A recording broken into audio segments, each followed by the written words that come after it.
Ils s'appellent Pélican, Arash, Homa ou encore Shamrosh. Ce sont les nouvelles recrues de l'armée iranienne. Des dizaines de drones pouvant décoller d'un navire ou encore de ce sous-marin.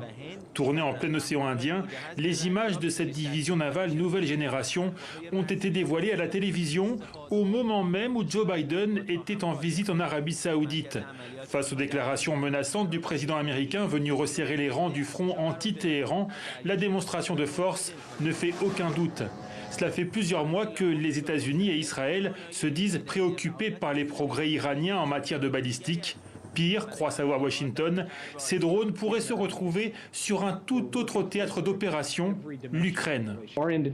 Nos informations indiquent que le gouvernement iranien se prépare à fournir à la Russie jusqu'à plusieurs centaines de drones, y compris des drones capables de porter des armes, selon un calendrier accéléré. Nos informations indiquent en outre que l'Iran se prépare à former les forces russes à l'utilisation de ces drones. Les premières sessions de formation auraient commencé début juillet, ajoute la Maison-Blanche.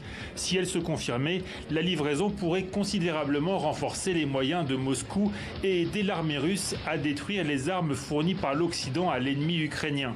Allégation totalement fausse, répond Téhéran. Selon l'agence de presse officielle, le ministre des Affaires étrangères iranien aurait appelé son homologue ukrainien Dmytro Kuleba pour le rassurer. L'Iran, dit-il, est opposé à toute action conduisant à une escalade des conflits. آنچه در مورد ما میگویند